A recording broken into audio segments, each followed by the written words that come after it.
লাল জুতা। ক্যারেন খুব গরিব একটি মেয়ে। তার জুতা নেই, সে খালি পায়ে হাঁটে। একদিন এক মহিলা তাকে রাস্তায় অসহায়ের মতো পড়ে থাকতে দেখে। ক্যারেনকে দেখে তার খুব মায়া হলো। তিনি ক্যারেনকে দত্তক নিয়ে নিলেন।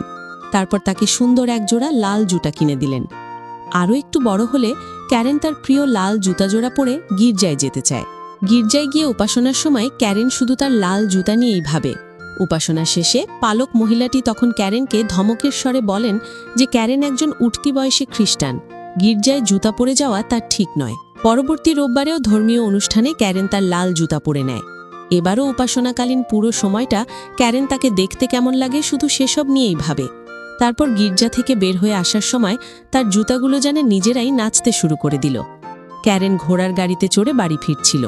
গাড়ির ভেতর ক্যারেন একজন বয়স্ক মহিলাকে খুব নির্দয়ভাবে লাথি মারলে গাড়োয়ান তার পা থেকে জুতাজোড়া খুলে ফেলে। বয়স্ক মহিলাটি অসুস্থ হয়ে যায়। তখন অসুস্থ মহিলাটির সেবা করা ক্যারেনেরই দায়িত্ব, কিন্তু সে তা না করে একটি বল নিয়ে ব্যস্ত থাকে।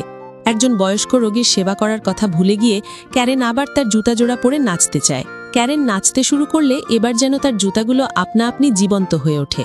তারা নাচতে নাচতে ক্যারেনকে একটি অন্ধকার গলিতে নিয়ে যায়। ভয়ে সে তার পা থেকে জুতা খুলে ফেলার চেষ্টা করে, কিন্তু জুতাগুলো তার পায়ের সঙ্গে পুরোপুরি আটকে যায়।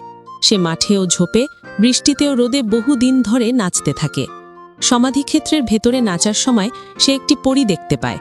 পরীটি তাকে বলে যে মৃত্যুর আগে পর্যন্ত তাকে নেচে যেতে হবে এবং সে নাচতে থাকবে যখন তার শরীরে শুধু হাড় ছাড়া আর কিছুই অবশিষ্ট থাকবে না তখনও।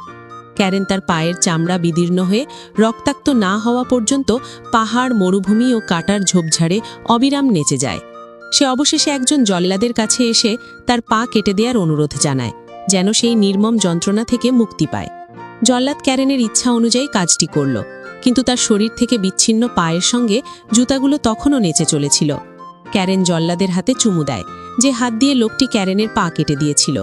লোকটি তাকে কাঠের তৈরি ছোট পা একজোড়া ক্যাচ বানিয়ে দিল।